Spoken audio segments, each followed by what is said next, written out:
Hello everyone, good morning. हमारे संधि का टॉपिक चल रहा था। लास्ट क्लास में मैंने आपको दीर्घ संधि करवाई थी। दीर्घ संधि का पूरा आपको उदाहरण, नियम वगैरह हम सारा कर चुके हैं। आज हम गुण संधि को करेंगे। गुण संधि और हो सकता है तो वृद्धि संधि के मैं कराने की कोशिश करूंगी।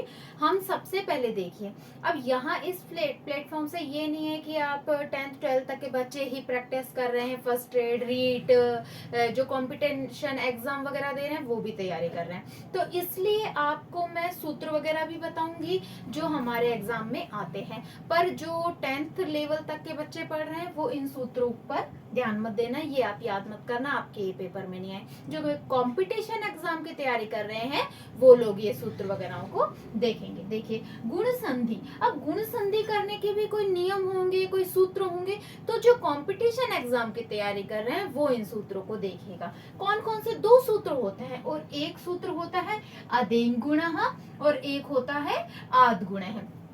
यह दोनों सूत्रों में आप कोई इतनी डिटेल में पढ़ने की जरूरत नहीं है कि हमें तो क्या याद करना है, परिभाषा नहीं, सिर्फ आप एक जरा सा बारीक सा डिफरेंस है, इन दोनों के बीच का डिफरेंस देखिए। अदेंग गुण है, गुण संज्ञा विधायक सूत्र होता है।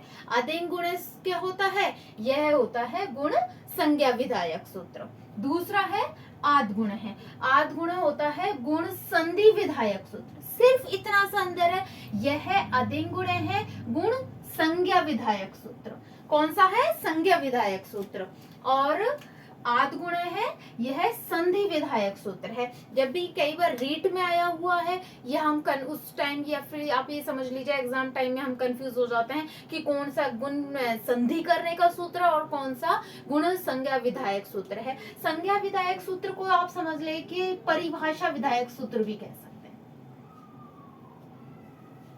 परिभाषा भी, यानी कि जिसे इस सूत्र में सिर्फ परिभाषा दी गई है गुण संधि की, और जब यदि हम गुण संधि करेंगे तो ये ठीक है। दो नियम है, कौन कौन से सूत्र हैं, अदेंग गुण है, गुण संज्ञा विधायक सूत्र, गुण संधि विधायक सूत्र, आद गुण है। ये दो नियम कंपटीशन एग्जाम वाले याद रखना, रीट लेवल तक के। फिर उसके आगे सेकंड ग्रेड और मेनली फर्स्ट ग्रेड में, फर्स्ट ग्रेड वाले बच्चे इस चीज को, इसकी वृत्ति को भी याद रखेगा। ओनली फर्स्ट ग्रेड वाले बच्चे तक इसकी वृत्ति याद करके, ए वर्णाद अचि परे पूर्व परयो गुणा एकादेश स्यात्। ए या आ वर्ण के बाद यदि अच वर्ण हो तो पूर्व और पर को मिलाकर गुण एकादेश स्यात् हो जाता है। ए वर्णांत, ए वर्णांत में ए और आ दोनों आ जाते हैं, ए और आ दोनों आ जाते हैं। ए वर्णात अचि परे, ए वर्ण के बाद यदि अच वर्ण हो, आपने माहेश्वरी सूत्र की यदि क्लास देखी है तो आपको पता होगा अच वर्ण कौन से हैं।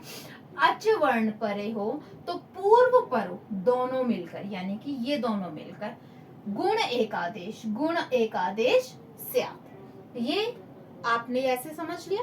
अब ये वाली चीज सारे बच्चों के लिए, जो 10th तक के बच्चे देख रहे हैं वो भी 10th 12th तक के, और जो कंपटीशन एग्जाम वाले दे रहे हैं वो भी। क्या है, ए या आ के बाद यदि छोटी ई या बड़ी ई हो तो दोनों मिलकर ए गुणादेश हो जाता है। ए या आ के बाद छोटा ऊ या बड़ा ऊ हो तो दोनों मिलकर, ऐसा क्यों लिखा मैंने, ए या आ के बाद छोटी ई या बड़ी ई हो तो गुण एकादेश, यहाँ ओ एकादेश। अभी जब मैं आपको उदाहरण कराऊंगी तब आपको अच्छे से समझ में आएगा। अभी आप एक बार सूत्र को देख लीजिए। ए या आ के बाद छोटी री या बड़ी री हो तो अर गुणादेश हो जाता है। ए या आ के बाद यदि री हो तो अल गुणादेश हो जाता है। इस स्लाइड का हमारा काम पूरा हुआ। इस स्लाइड में आपको याद करने के लिए क्या सूत्र है, अदेंग गुण है, आद गुण है। आदेंग गुण है गुण संज्ञा विधायक सूत्र, आद गुण है गुण संधि विधायक सूत्र। ये फर्स्ट ग्रेड के बच्चों के लिए। यह ए या आ के बाद छोटी ई हो तो ए हो जाता है, ऊ हो तो ओ, री हो तो अर, री हो तो अल। यहाँ तक का ये हमारा हो गया। आगे अब हम सूत्र, ये सूत्र को उदाहरण में समझते हैं। आप एक बार इसका स्क्रीनशॉट लीजिए। देखिए हमने सूत्र समझ लिया। अच्छे से। अब उसी सूत्र को जो मैंने आपको विस्तार से बताया, उसी का मैंने शॉर्ट रूप यहाँ लिख दिया। देखिए, ए या आ के बाद छोटी या बड़ी हो, दोनों मिलकर, मैंने ये दोनों एरो लगाए, दोनों मिलकर ए आदेश। ए या आ के बाद छोटा ऊ या बड़ा ऊ हो, तो दोनों मिलकर ओ आदेश। ए या आ के बाद छोटी री या बड़ी री हो, दोनों मिलकर अर आदेश। ए या आ के बाद री हो, तो दोनों मिलकर अल आदेश हो जाता है। किस तरीके से, देखिए, अब जब वर्ण विचार वाली क्लास थी, उसमें मैंने वर्ण विच्छेद भी बताया था। और सामान्य सी बात है, कोई भी व्यंजन वर्ण है, अब पा है, तो इसको मैं आपको अलग करने की कहूँ तो आप क्या कहेंगे, इसमें प्या तो पा तो व्यंजन वर्ण है और आ का स्वर है, ऐसे ही करेंगे। मैंने आपको बताया था सारे स्वर वर्णों की मात्राएं होती हैं। यदि हलंत नहीं लग रहा, हलंत नहीं लग रहा और कोई मात्रा भी नहीं लग रही, इट मीन्स उसमें ए का स्वर है। ये बात मैंने आपको पहले ही बताई थी, पहले की क्लास में भी बता दी। अब आप देखिए, पै में किसका स्वर है, हलंत भी नहीं लग रहा, पै में किसका स्वर है, ए का स्वर। और बाद में छोटी, कौन से सूत्र पे गई हमारी स्थिति, ए या आ के बाद छोटी ई या बड़ी हो, दोनों मिलकर ए आदेश। ठीक है भाई, हम दोनों मिलकर ए आदेश कर देते हैं। अब पै में से यदि ए का स्वर निकल गया, यदि पै को हम विच्छेद करने की कहें तो आप कैसे अलग करेंगे, ऐसे ही अलग करेंगे। तो हमने जब पै में से ए का स्वर निकाल लिया, तो पै कैसा रह गया, हलंत। ठीक है, अब यहाँ ई, यहाँ इसमें मिल गया, तो यहाँ ई को हटाएंगे, अब बाद में क्या बच जाएगा, सिर्फ रहा। अब इसको मिलाकर लिखें, उ पै। पै में ए की मात्रा मिलेगी तो ए की मात्रा होती है एक और आई की मात्रा होती है दो।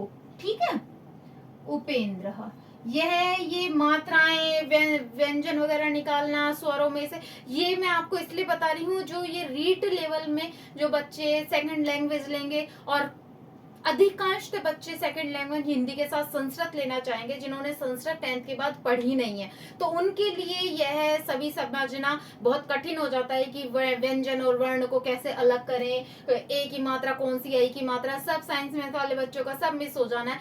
इसलिए मैं आपको ये छोटी छोटी सी बारीक बारीक चीजें बता रही हूँ कि कौन सी मात्रा, ए की मात्रा कौन सी होती है, आई की मात्रा कौन सी है। तो अब देखिए, ए की मात्रा कौन सी होती है, एक तो हमने लगा दी, इसमें क्या बन गया, उपेंद्र। और आप उदाहरण देखिए, देव धन इंद्र है,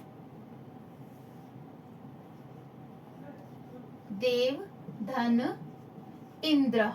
अब देव के, आपको ये बात भी ध्यान रखना, प्लस के चिन्ह के जस्ट आगे वाले शब्दों से मतलब है, बाद में क्या है आपको कोई मतलब नहीं है। वह में किसका स्वर है, अब देखिए, वह इस तरीके से लिख रहा है, हलंत भी नहीं लग रहा है इसमें और कोई स्वर की मात्रा भी नहीं है, यानी कि इसमें किसका स्वर है, ए का स्वर है, तो हमने इसमें से ए का स्वर निकाल लिया।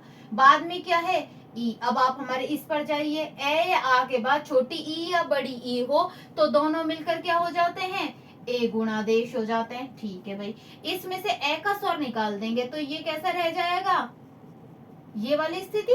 नहीं आया आपको स्वर निकालना, कोई बात नहीं, अलग कहीं कर कर देख लीजिए विच्छेद। वे में से ए का स्वर निकला तो वह कैसा रह जाएगा, हलंत।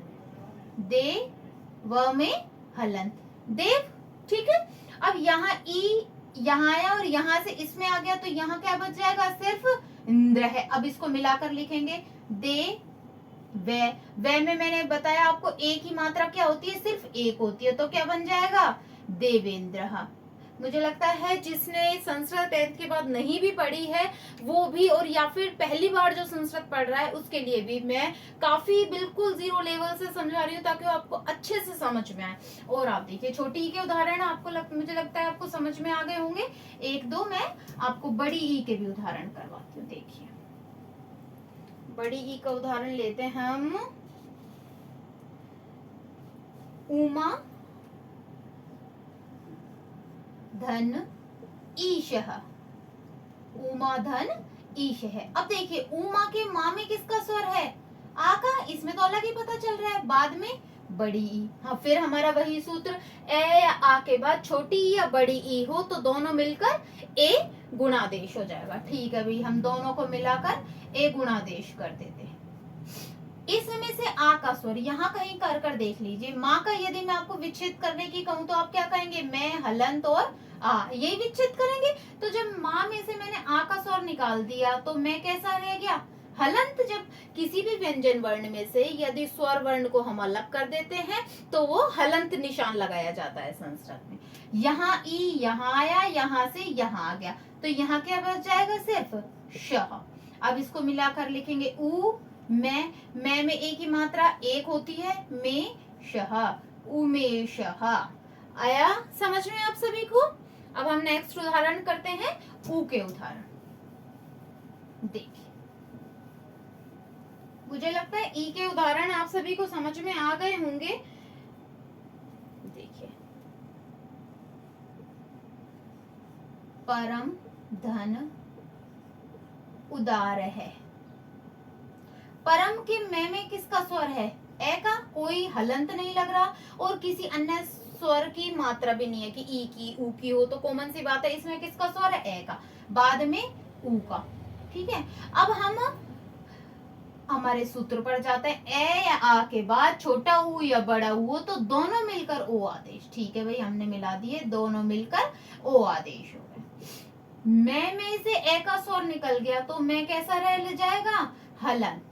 अगर आपको ये चीज समझ में नहीं आ रही कैसे स्वर निकाल रहे हैं, कैसा विच्छेद हो रहा है, तो आप वर्ण विचार वाली क्लास देख लीजिएगा, आपको और अच्छे से समझ में आ जाएगा। ठीक है, अब ऊ उतरा यहाँ पर, यहाँ से आया यहाँ पर और यहाँ से इसमें आ गया, तो यहाँ पर क्या बच जाएगा, सिर्फ दार है। अब मिलाकर लिखे प र, में ओ की मात्रा लगी तो क्या बन जाएगा, मोदार है, परमोदार है। आया समझ में? और उदाहरण देखिए आप,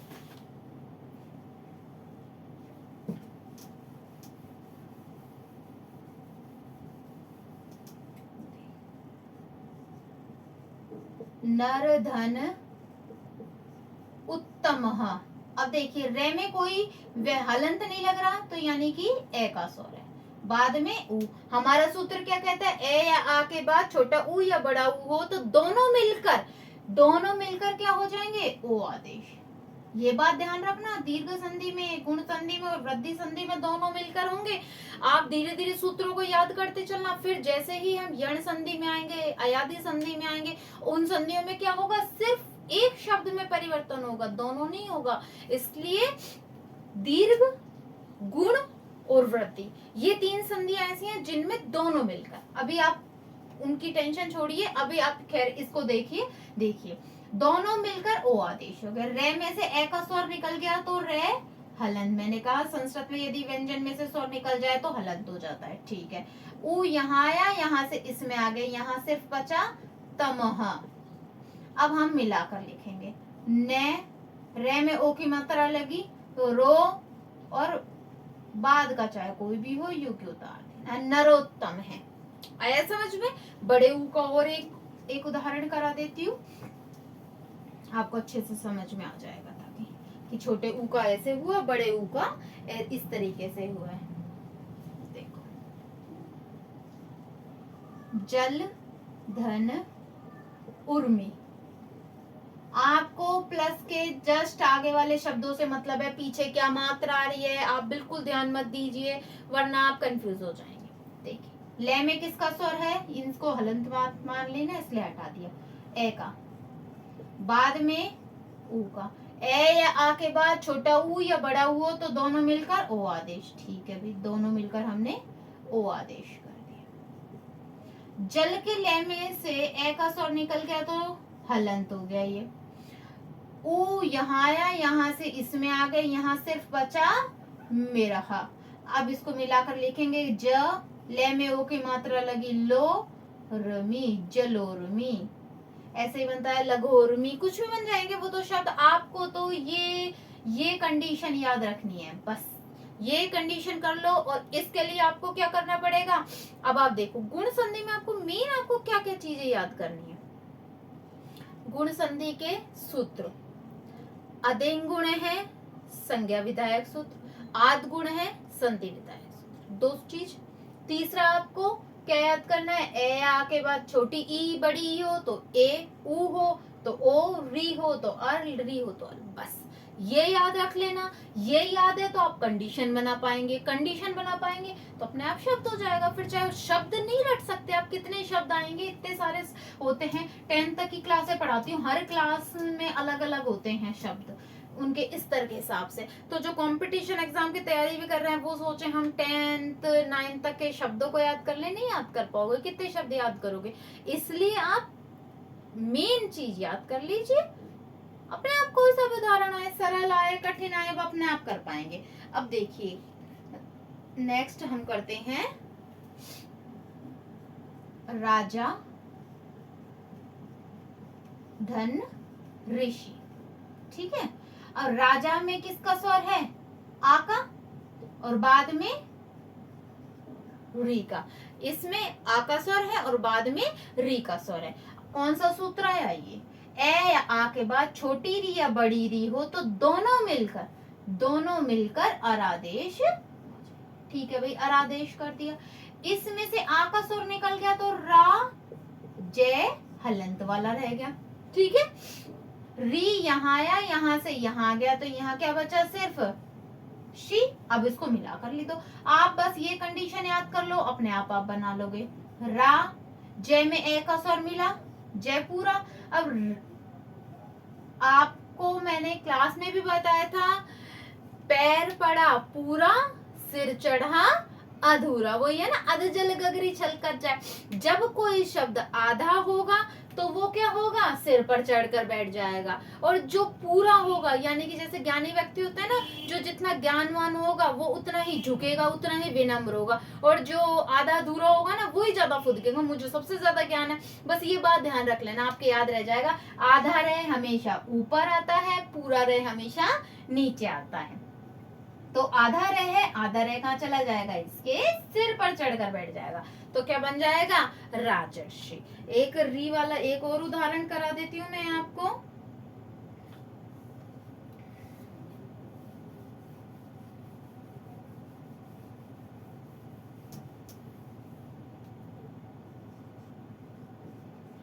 महाधन, वही सेम है,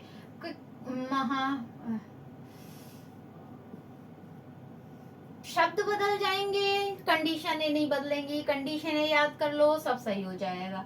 बाद में आ का स्वर है और बाद में री का स्वर है, दोनों मिलकर हमारा सूत्र क्या कहता है, अर बन जाएगा। ठीक है भाई, आ का स्वर निकल गया तो क्या रह जाएगा, सिर्फ में है।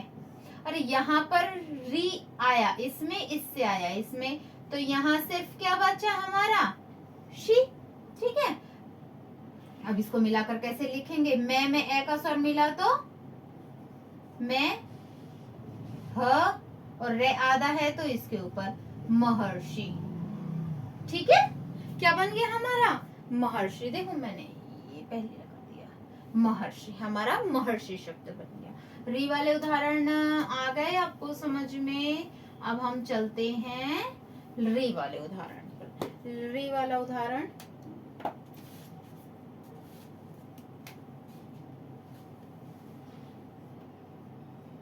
तव धन ऋकार है,